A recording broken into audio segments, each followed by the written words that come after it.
Vamos a dar un vistazo a las formas de representación de la adoración de los magos que ya vimos en la primera parte en el Renacimiento.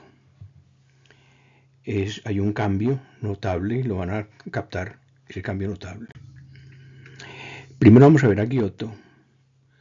Giotto de Bondone va a ser el principal representante del paso del gótico internacional al estilo renacentista.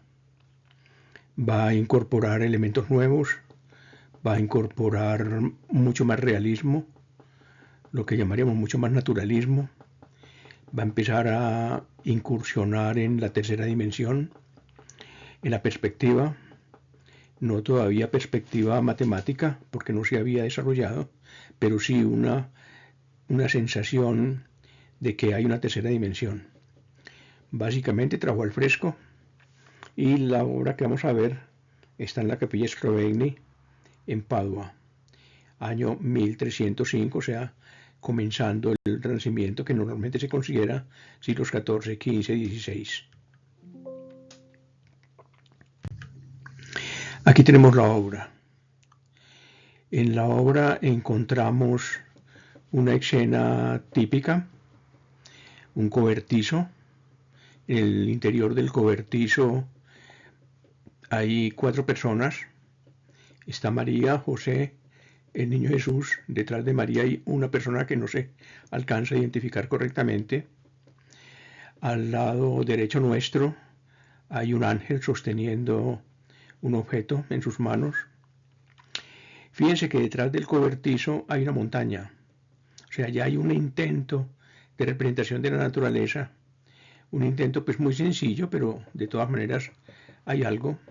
Ya no es el papel tapiz ni el dorado o solamente el azul que existía en el periodo medieval, sino que hay una representación de la naturaleza. Está esa montaña lejana, lo que crea un plano más lejano. Y encima del techo del cobertizo ven una bola roja con un apéndice rojo que según los especialistas representaría el cometa Halley. Y ese cometa Halley sería entonces la estrella que guiaría a los señores desde su lugar de origen, que es desconocido, hacia el lugar donde se encuentra el niño. Delante del cobertizo está uno de los reyes de rodillas, el rey más adulto, saludando al niño. Detrás del rey adulto y el rey joven, sosteniendo cada uno de los dos los obsequios que van a entregar. Y detrás de ellos hay una cosa muy interesante. Está el palafrenero, un palafrenero, sosteniendo por la brida a uno de los camellos que parece que va a hacer algún tipo de movimiento. Es una escena doméstica, lo que nos muestra capacidad de observación y de aquello que se observa llevarlo entonces al lienzo como algo natural, algo que se ve en la vida cotidiana. Los camellos están mal representados simplemente porque Giotto no los conoció. Es muy probable que nunca haya visto un camello y tal vez haya tenido alguna aproximación a bestiarios de la época que tampoco eran muy fieles en ese sentido. Vemos que los personajes tienen una característica también, las ropas. La ropa del ángel que está a la derecha del cobertizo, ve que cae, la tela tiene volumen. La ropa del rey que está arrodillado también, fíjense que se nota como la rodilla en tierra, que es otra característica especial. Todos los personajes están parados sobre la tierra, parados sobre el suelo. Parecería pues una cosa que no hay que mencionarla, pero realmente sí, porque cuando uno mira hacia atrás, del siglo XIV hacia atrás, se encuentra muchas veces que las figuras parecen flotar en el aire, no tienen piso. Aquí está decididamente rodillas en el piso y se nota como la rodilla lleva la tela hasta ese punto y hay una degradación del color, en el color rosado de la rodilla del rey. Esa degradación de color produce volumen. Igual la encontramos en el rey de ropajes amarillos y en el ángel incluso. El ángel tiene volumen y ese volumen está logrado mediante gradaciones de color. En cuanto a los protagonistas principales, María toma al niño en sus manos, está sentado sobre sus rodillas, el niño es un bebé, está vestido como se acostumbra a los bebés de la época, tienen nimbos de santidad, igualmente los reyes, los ángeles, San José está detrás de María, en actitud pues como de reserva, tienen los brazos cruzados, no expresan mayores emociones, tal vez la mayor emoción que se expresa en es la de una aparente sorpresa, digámoslo así, en el rey que lleva un cuerno de la abundancia, o de interés, o de perplejidad, y la mirada del palafrenero, que está decididamente pues, pendiente de la cabalgadura que le ha tocado cuidar. Aquí tenemos un acercamiento a los tres personajes principales. Vemos la delicadeza del trabajo de los ropajes.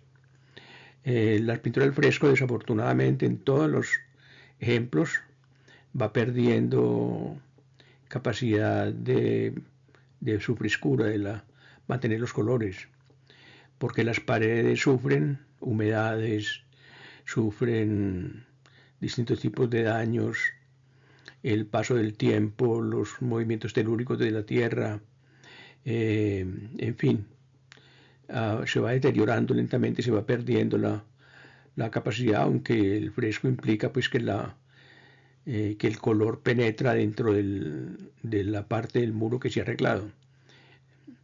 Aquí tenemos entonces la parte como de recogimiento de José, lo vemos más claramente.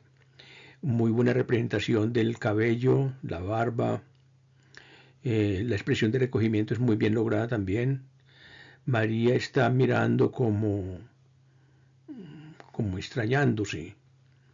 Vemos que la colocación de los ojos, acordémonos que en la pintura egipcia no sabían representar los ojos cuando la figura estaba de perfil, el ojo parecía de frente.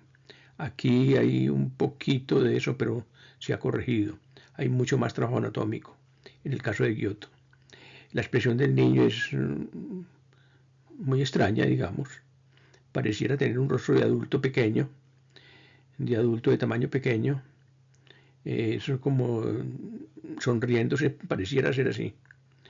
El gesto de la madre sosteniendo al hijo, pues no, digamos, de cuidarlo que no se vaya a caer.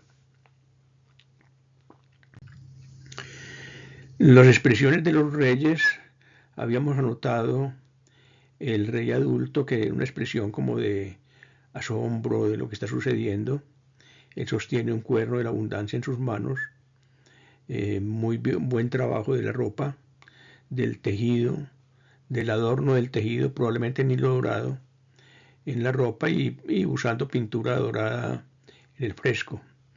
El dorado era muy importante en la pintura del fresco en este periodo porque significaba que se había hecho una inversión grande en la pintura, o sea que el donante de la obra había hecho un esfuerzo económico importante. Tenemos el otro rey, el rey joven, que acaba de destapar su ofrenda y la va a presentar, sus expresiones, digamos, de interés, como interesado en lo que van a opinar de lo que él está portando. Aquí una vista más detallada, aunque los camellos no están bien representados como camellos, sí está bien representado como la actitud, si la asimilamos a los caballos. Lo que Giotto sí sabía era cómo era un caballo. El caballo era el animal de transporte de la época. Todo el mundo sabía montar a caballo prácticamente porque era indispensable, era una cosa importante. Aquí tenemos que la expresión del camello pues está tomada de esa realidad. Los ojos del animal parecen ojos humanos. Él, como recordamos lo que anoté ahora, no había visto un camello en su vida. Vean la calidad de la expresión del parafrenero.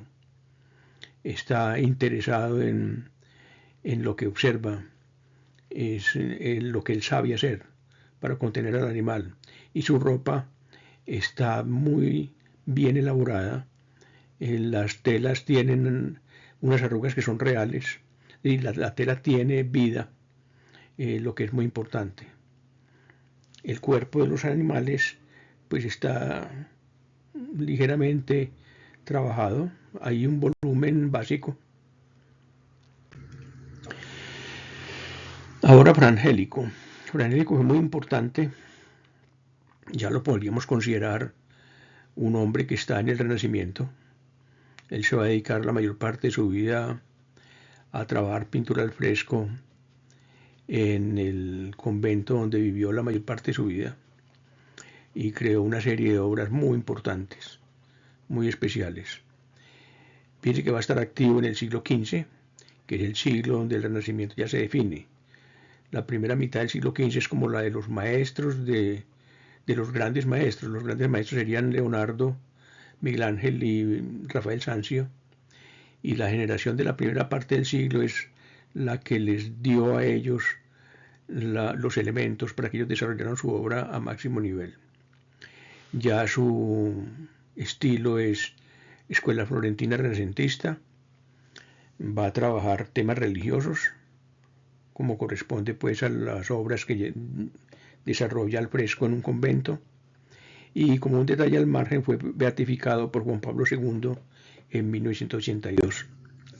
Un retrato suyo hecho por Carlo Dolci. Vemos un sujeto mayor sin mucho detalle especial en su expresión. Y aquí su obra. Vean que hay una diferencia fundamental. Hay muchísimo más detalle, hay muchísima más cantidad de personajes, ya no hay cobertizo, no hay lugar de descanso a los animales, ahí es el exterior de una casa. La casa está abierta, lo que significa que los habitantes han salido de la casa para saludar a los visitantes. Está María sentada, el niño semidesnudo sentado sobre sus rodillas, José a su lado, portando tal vez el primer regalo que le entregaron y siempre reservado. La parte más interesante es todo el camino que hay entre el fondo. Hay un árbol lejano, hay un camino que viene por las montañas, o sea, hay una tercera dimensión importante.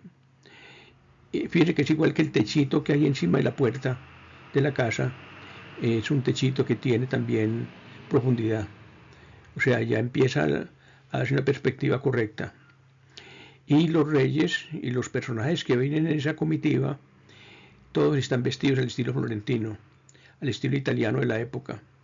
La única excepción serían José y María, que se representan con el estilo convencional de representar a estos personajes del mundo religioso cristiano. Los reyes sí están representados con trajes lujosos, usados posiblemente por la población rica de Florencia y de Italia en general. Tenemos uno de los reyes de rodillas, inclinándose frente a María y el niño, y los otros dos portando sus regalos y esperando el turno para su saludo. Detrás una comitiva donde hay caballos. Miren que hay un palafrenero que está en la misma actitud que el palafrenero de Giotto, solo que el caballo viene con su jinete y no es un camello sino un caballo, pero está haciendo exactamente lo mismo. O sea, es introducir escenas cotidianas de la vida diaria dentro de una pintura religiosa. Los personajes, posiblemente los que están detrás de los reyes, posiblemente representen personajes de la época, incluso los donantes de la obra, que suelen retratarse como personajes del montón dentro de la obra. A veces también los pintores se retratan a sí mismos en esas circunstancias. Aquí tenemos otra obra, el Tabernáculo Linaioli. Es relativamente pequeño, 39 por 56 centímetros, y contiene muchos más elementos. Fíjense, por ejemplo, fijémonos lo siguiente.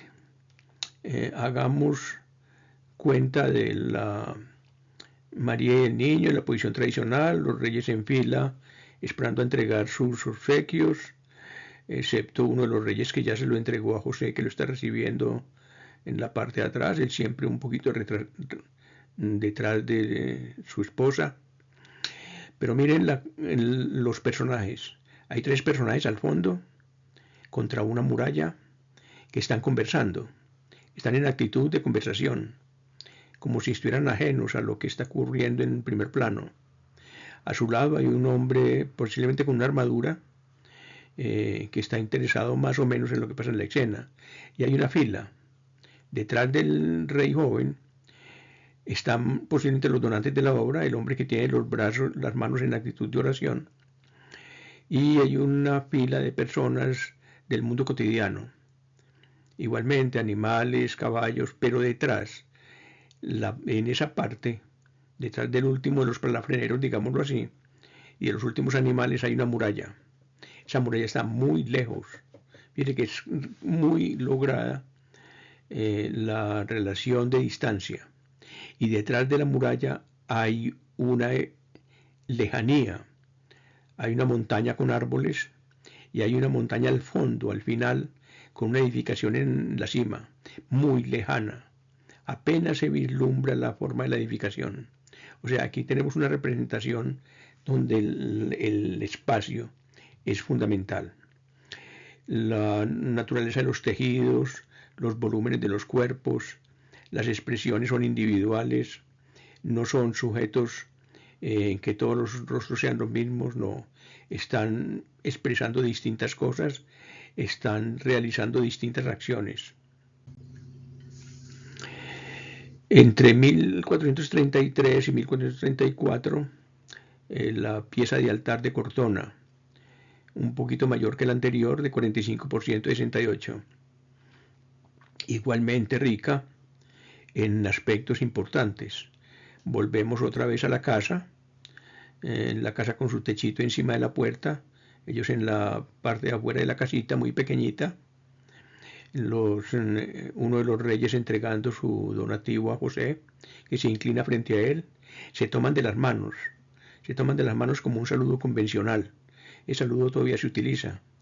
O sea, aquí tenemos que los pintores empiezan no a copiar lo que había en los periodos anteriores, sino a innovar pequeños detalles. Eso hace que la obra esté más cercana a la vida cotidiana para los observadores. El otro de los reyes está entonces inclinado frente al niño y otro está esperando el turno para entregar su obsequio. Detrás de ellos está la comitiva, en este caso muy pequeña. Hay 5 hombres. Entre ellos están hablando, conversando, entretenidos. Los dos últimos más jóvenes, que son como los encargados de las cabalgaduras, que alcanzan apenas a verse a mano izquierda. Y detrás, una montaña, pues la forma en que él representa la montaña, una fortaleza y unos árboles antes de la fortaleza. O sea, representa, la estrella está al fondo, arriba del techito que cubre la entrada de la casa. O sea, tenemos unas representaciones, cada vez las representaciones tienen más elementos. Miren que hay unas hierbitas, unas florecitas en el piso. Empieza a ser importante representar esos pequeños aspectos de la naturaleza. Las ropas son muy detallados los tejidos, los adornos, lo que podríamos llamar los elementos como correas, cintas, las espuelas de los jinetes están muy bien representadas. En la Basílica de San Marcos en Florencia, encima de posiblemente de una puerta, encontramos esta representación hasta cierto punto más sencilla. María y José están como en ninguna parte, están ahí de pie, en lo que podría parecer como una gruta pegada a la montaña. Ya no hay casa. Los 3 reyes principales están ahí, uno de ellos está hincado de rodillas, los otros 2 esperando para entregar su obsequio, y a la derecha una multitud, llamémosla multitud, una serie de personajes que están involucrados en conversaciones entre ellos. Están hablando, conversando, adoptando distintas actitudes, son personajes individuales, distintos rasgos, distinta ropa, distintas actitudes. Al fondo, a la derecha, 2 hombres en una cabalgadura, uno mirando hacia el horizonte, lo otro conversando con él, y unas montañas al fondo. Fíjense que hay una degradación de color de las montañas. En la medida en que la montaña va más lejana, el color va siendo más intenso. Eso es un antecedente lejano, digamos, de la perspectiva atmosférica que va a desarrollar en pleno Renacimiento Leonardo da Vinci. En el centro, abajo, una imagen de Jesús herido, ya no crucificado, posiblemente muerto, desnudo, al menos en la parte superior del cuerpo, con un estudio anatómico pues, que representa bastante fielmente el cuerpo humano. Y esta es la más compleja. Aquí tenemos que se cambia prácticamente todo.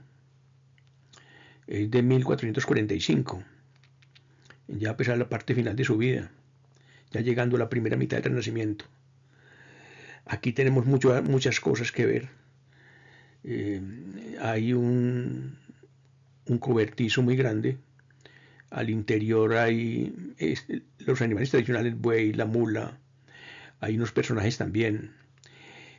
Hay personas asomándose al cobertizo. Hay una ciudad con un camino que viene desde lo lejos. Y las personas que caminan desde lo lejos no necesariamente vienen hacia acá. Están los reyes en la misma actitud que siempre hemos encontrado. Siempre uno de rodillas, otros dos esperando. Y detrás de ellos un cortejo enorme, lleno de personas de todas las edades, categorías.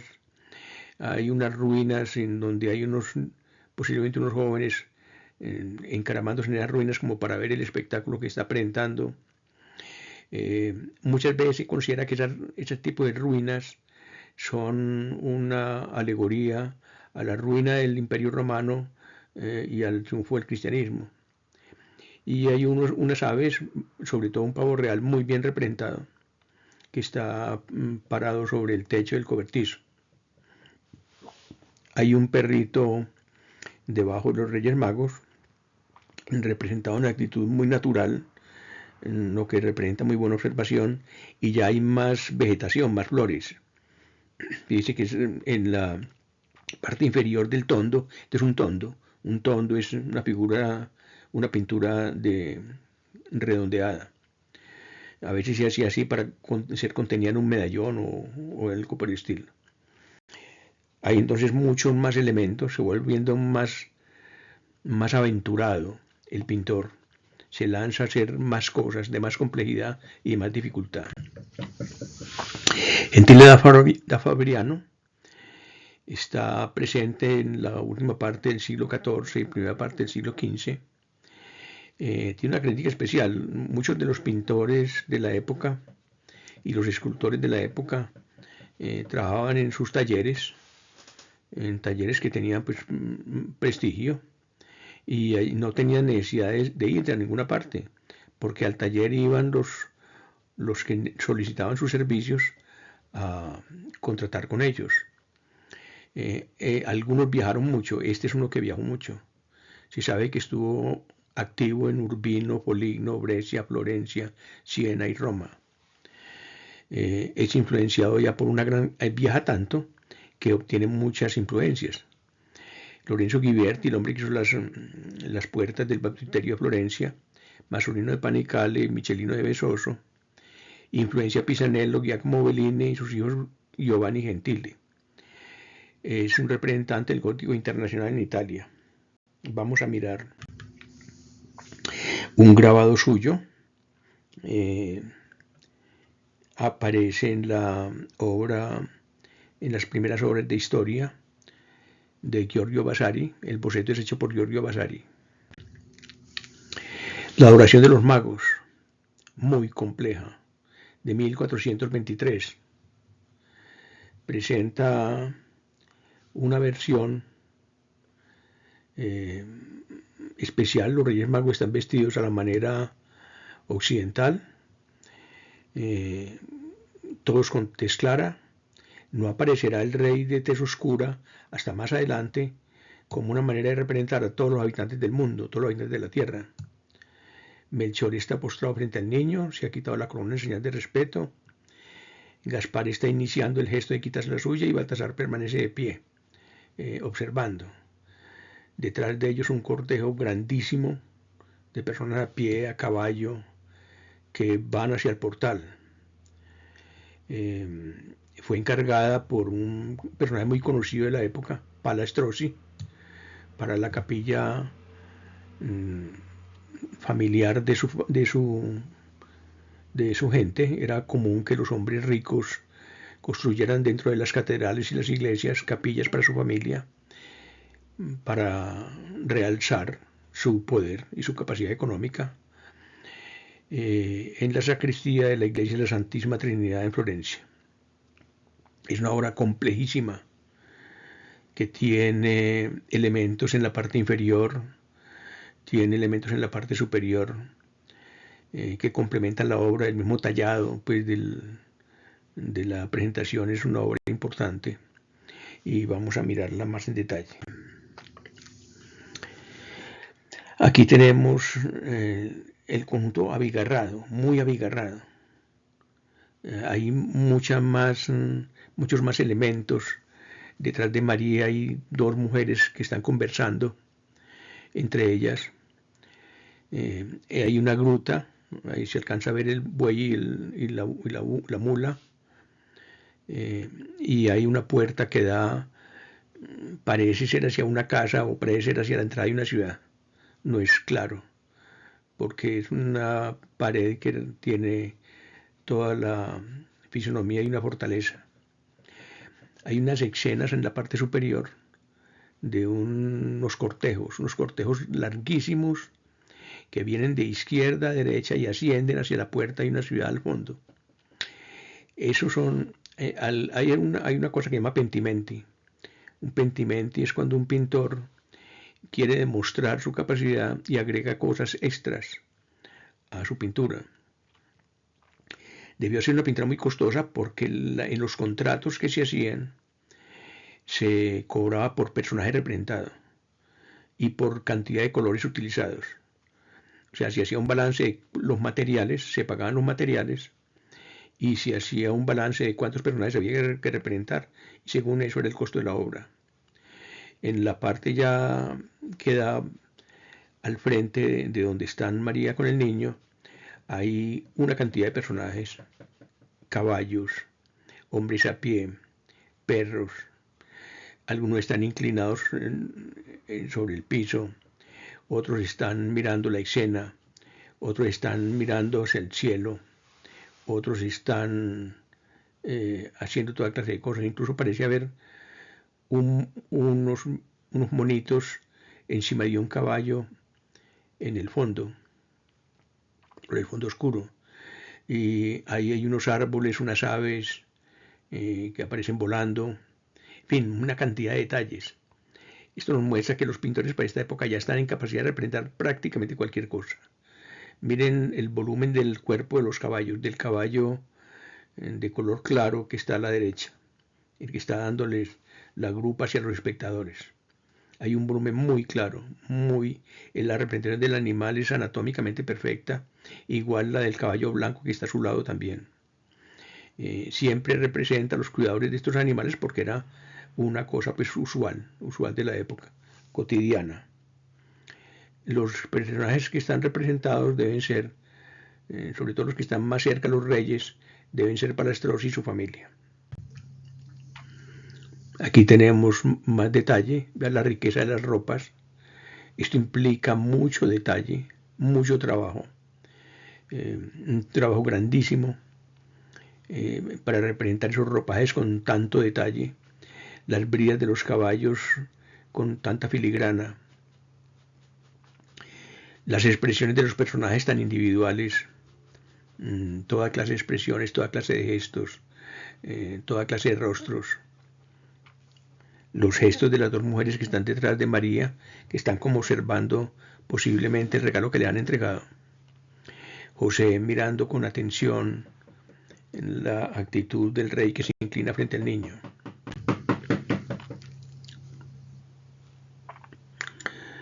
Es normal encontrar dentro de las publicaciones variaciones de color de las obras. Aquí encontramos un detalle esa abigarrada cantidad de personajes. Son muchos. Hay un gato o un felino, unos monitos como les dije ahora, unas aves volando, árboles. En fin, la obra ya representa una cantidad de cosas que nos muestran la capacidad del pintor. Miren que la pata izquierda trasera del caballo de color café, que está a la derecha, tiene herradura puesta. Y él se preocupa hasta por eso, hasta por ese detalle, hasta mostrar la herradura del caballo.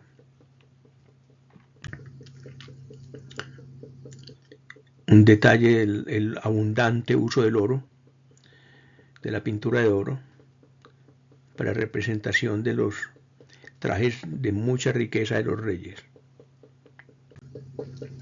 Y las expresiones de los personajes. Vean ahí el gato o el felino, parece ser un felino grande, y unas aves que están luchando, parece ser que están luchando en la parte superior.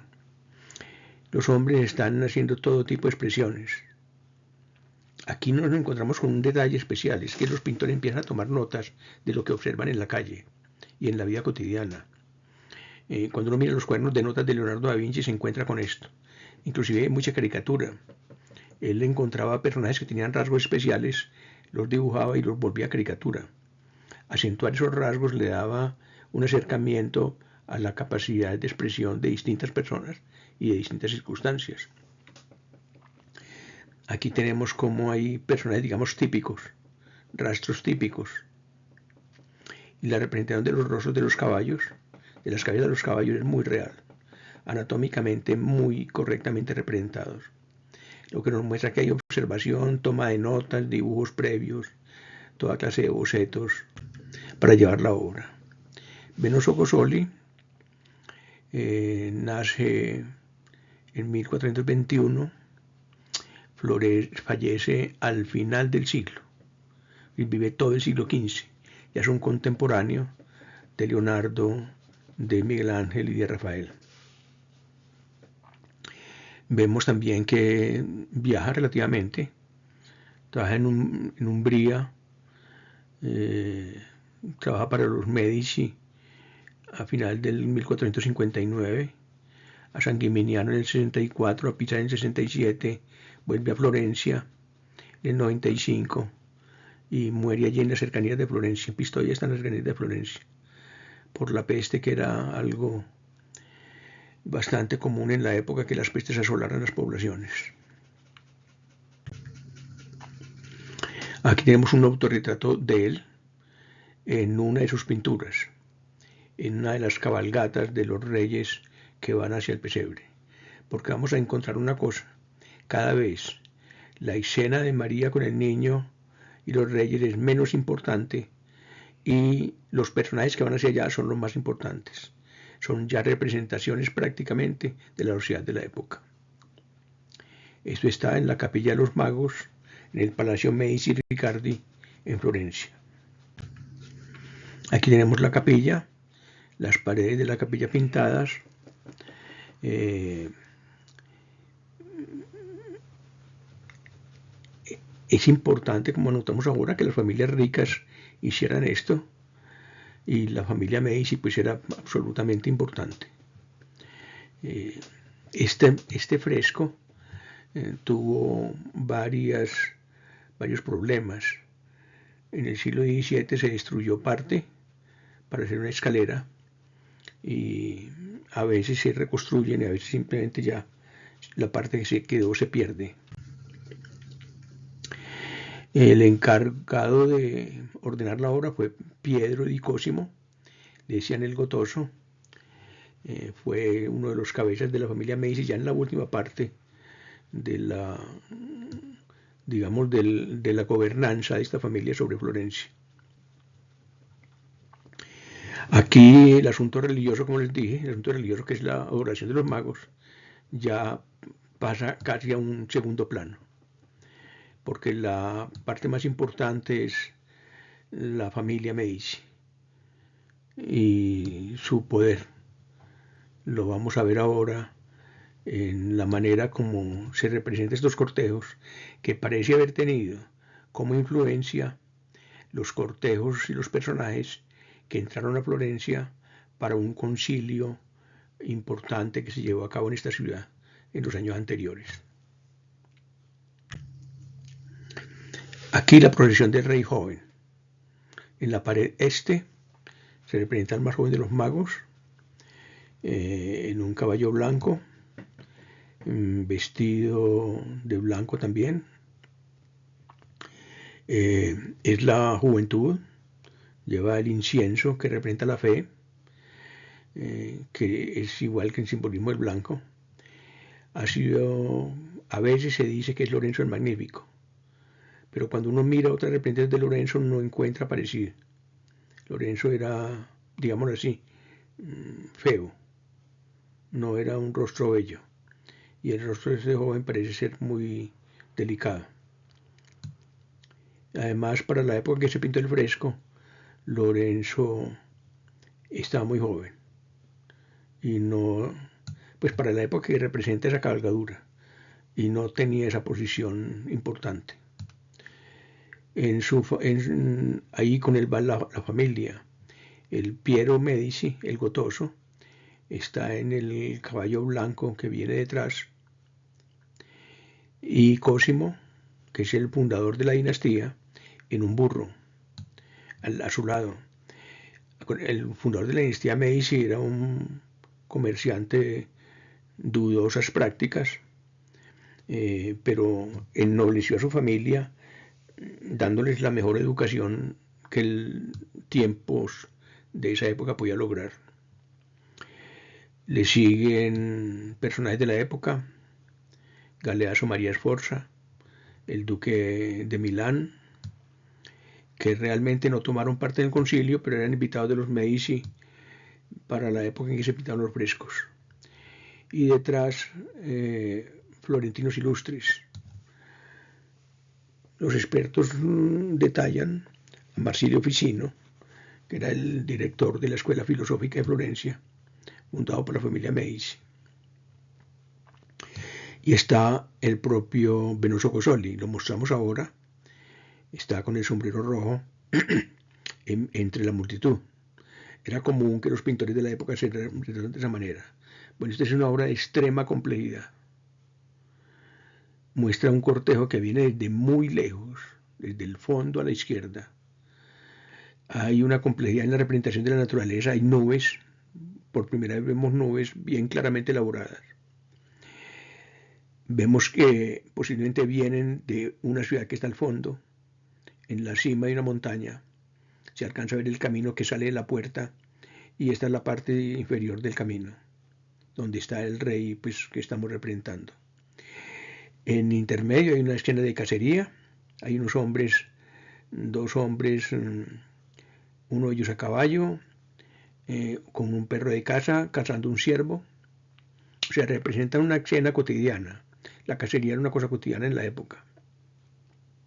Aves, hay por lo menos 3 o 4 aves representadas volando, árboles, hay una lejanía, la montaña de la derecha es supremamente lejana, y ya la perspectiva atmosférica es muy clara, el corrimiento al azul que presentan las montañas más lejanas.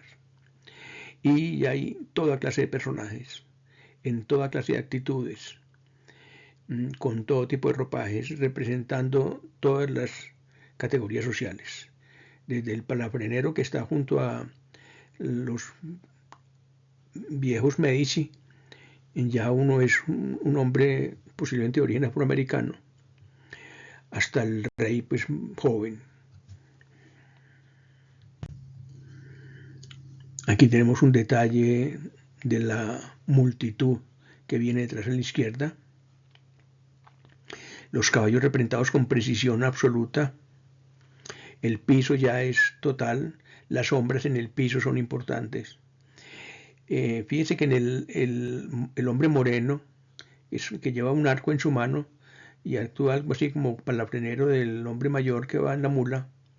Fíjense que la pierna tiene 2 colores sobre la ropa que tiene en las piernas, blanco y rojo. En la blanca se alcanza a ver la naturaleza de la musculatura de la pierna. O sea, incluyen detalles mínimos. La musculatura de los caballos está también muy detallada. En las piernas, el pecho, el cuello, el rostro de los caballos, la cabeza de los caballos, es una representación minuciosa. O sea, el pintor se toma el trabajo de detallar, de no dejar nada al azar.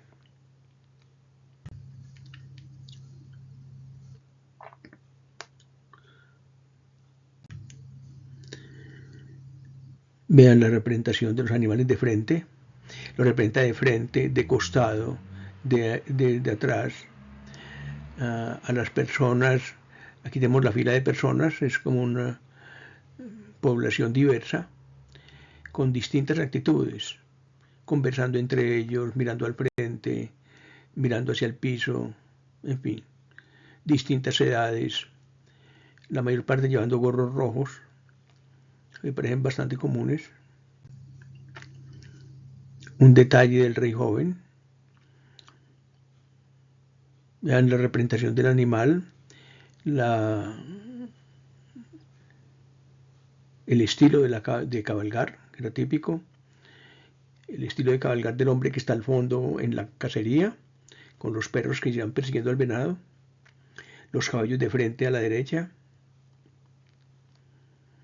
O sea, hay cantidad de detalles, flores en el piso, hierbas, piedras sueltas sobre el camino. Y aquí el pintor, que tiene el gorro con la inscripción, y a su alrededor personas de distintas edades, haciendo distintos gestos, distintas actitudes, lo que nos muestra un estudio detallado de la vida cotidiana. Muchas notas se tomaron para hacer eso, posiblemente muchas personas posaron. Por orden pues de los comitentes de la obra, posaron para ser representados allí, lo que era un honor. Y aquí la representación del rey joven. Mucho detalle en el cabello, es un rostro joven, no es el rostro de el Medici famoso, pues ni mucho menos. Pero sí es interesante cómo mira de soslayo, digamos así, pues, ¿cierto? Él va hacia el frente, pero mira hacia el lado de pronto, como si le llamara la atención que él está siendo retratado. Digamos que el retrato, que es elaborado durante meses, meses y meses trabajando, a veces años. Muchos de estos frescos tomaron años en hacerse. Pero trata de representar un instante, un momento en el tiempo. Aquí la expresión de reflexión, de pensamiento de uno de los protagonistas. Miren la cantidad de expresiones y de individualidades. Ya no encontramos esa parte medieval en que todo el mundo se representaba igual. Hay absoluta individualidad en cada uno, con absoluta seguridad. Estos personajes cuando se veían en la pintura se reconocían y la gente en la calle los reconocía y sabía quiénes eran. Y aquí lo que hablábamos al principio, el castillo, la fortaleza de la ciudad al fondo. Inclusive parece haber una persona en la puerta. Y hay unas personas que van, hay por lo menos una, que va caminando por la vereda, por la veredita blanca que sale en la puerta. Está en la segunda curva, en la curva más pronunciada. O sea, se encarga de ese tipo de detalles, distintos tipos de árbol. Un especialista en botánica podría decir qué especie de árbol es cada uno, porque a ese nivel de detalle están representados. Se ve una liebre escondida, están cazando el venado, pero la liebre está escondida allí en una de las oquedades de la montaña. La posición del rey adulto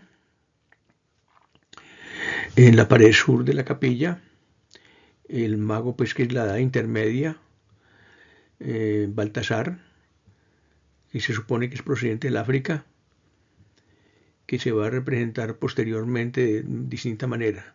Encarga la madurez y es el que lleva la mirra, que simboliza la esperanza. La esperanza también es el color verde, la naturaleza. Está la representación, la imagen corresponde al emperador bizantino Juan VIII Paleólogo. Los tres pajes a caballo parecen ser los hijos o las hijas de Piero de Medici. Parecen representaciones de ellos.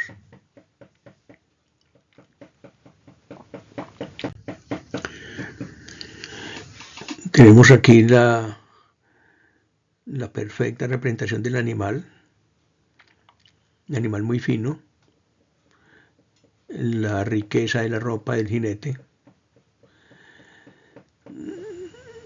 los personajes que lo rodean son todos jóvenes que hacen parte del inicio de la vida cortesana.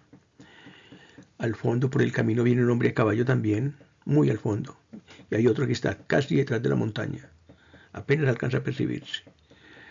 Como nos notaba ahora, la diversidad de árboles, de plantas, de distinta naturaleza, de hierbajos en el piso, sombras, la expresión del hombre, del rey, el detalle del rostro, ya los ojos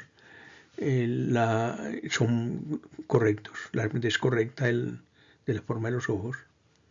El ojo derecho pareciera tener un poquito de extensión, un poquito de frontalidad todavía. Pero la forma en que encontramos labios, nariz, las arrugas de la frente, los detalles del pelo, de la barba, la riqueza del tejido de la ropa, todo esto es una representación ya muy natural. Completamente distintas, que son totalmente diferentes las expresiones y los rasgos fisonómicos. O sea, son distintos tipos de personajes que se encuentran en la calle, todos distintos. Y él ha tomado notas de estos personajes para poderlos representar. Y las hijas de Piero de Medici, haciendo parte del cortejo. Esto es una muestra de la variedad enorme que hay en lo secundario. Lo secundario sería el pasaje en que se enmarca toda la cabalgata. Aquí tenemos distintos tipos de habitación, casas, castillos, digamos, muy desarrollados, otros más pequeños. Incluso se toma el trabajo de detallar la parte arquitectónica de estos castillos o de estas habitaciones, con prados muy cuidados, sembrados de distintos tipos de plantas. Y yo creo que son faisanes, porque eran un animal, un ave habitualmente usada para la comida, era muy fino, creo que todavía. Miren lo detallado de la representación del ave, sobre todo del ave de la parte inferior. Casi que se toma el trabajo de dibujar las plumas en detalle. Las plumas de las alas están dibujadas una por una, al mismo tiempo que las que cubren el cuerpo principal del ave. La de arriba pareciera ser un animal de caza que está persiguiendo al faisán. Y la procesión del Rey Mayor. El Rey Mayor está a la izquierda, abajo. Melchor, que viene de Europa y que encarna la vejez y lleva el oro. El oro simboliza la caridad y se ha identificado como José II de Constantinopla, que murió en Florencia durante el concilio que se llevó a cabo y que fue tomado pues como tema para esta pintura. Se ha propuesto también que sea el emperador Sigismundo, pero hay que anotar que él no estuvo presente en el Concilio de Florencia. Había fallecido en 1437.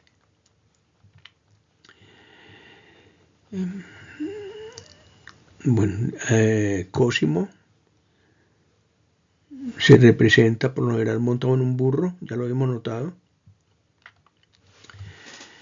Y tenemos también, igual que los demás, interesante aquí los animales de carga, las cabalgaduras, entre las cuales hay camellos. Hay al menos 2 camellos, o tal vez más, hay como 4 camellos. Hay 2 en la parte de arriba del camino que va a la parte de arriba a la derecha, y hay otros 2 en la parte inferior del camino. Los 2 de la parte de arriba llevan jinetes y los 2 de la parte de abajo llevan carga. Parecen llevar carga. Hay distintos tipos de cabalgaduras llevando carga. Nos muestra, deben ser los equipajes. O sea, esto nos muestra cómo estos grandes personajes se movilizan así, a caballo. No hay en esa época las carreteras no existen como las conocemos hoy, hay caminos. Caminos de los cuales se desplaza la gente en ciertos tipos de coches muy elementales, y sobre todo a caballo. Hay todo tipo de actitudes en las personas que están abajo.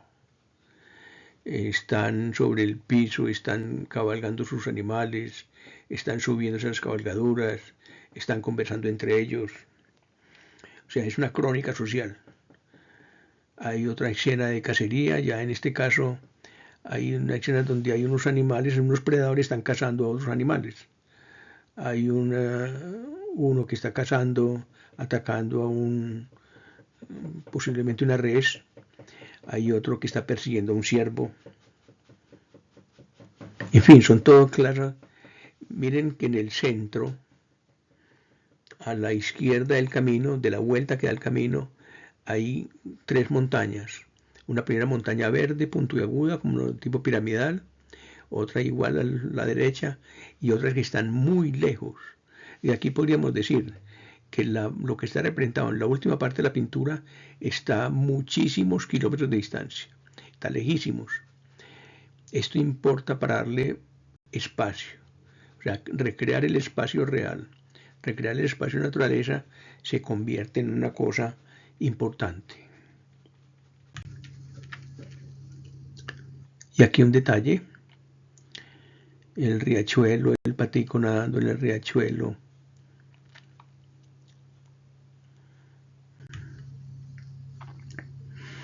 Detalles del rey, de la cabalgadura.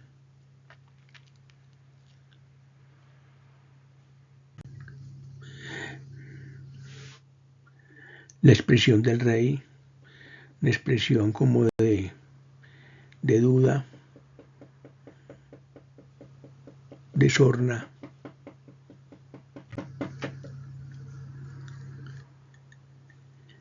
Distintos tipos de personas haciendo distinto tipo de cosas. Animales, un halcón parece que acaba de cazar algo y tiene su pieza de caza en el piso. Un hombre que lleva con una correa del cuello a un felino, otro felino en la grupa de un caballo, un monito en otra parte. Y nos representa cosas que eran de la vida diaria, cosas sencillas. María y José y el niño no aparecen por parte ninguna. O sea, aquí el énfasis en la pintura ya no es la adoración de los magos, sino el viaje de los magos, que realmente ha sido el pretexto para mostrar un viaje de unos personajes reales que estuvieron en Florencia en esa época.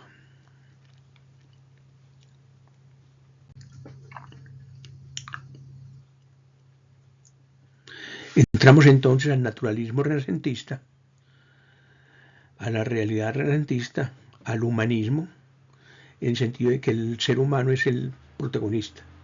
El ser humano en sus distintas manifestaciones, con su distinto carácter.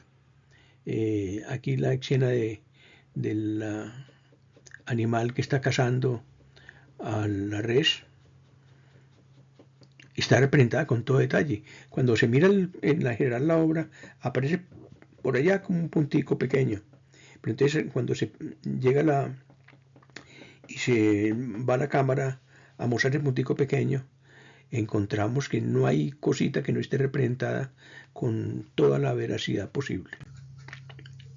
Y este es el camino que hablamos ahora, con los dos camellos que van allí llevando jinetes, el perro persiguiendo la liebre, es decir, toda clase de detalles secundarios, pero que son observaciones del mundo cotidiano.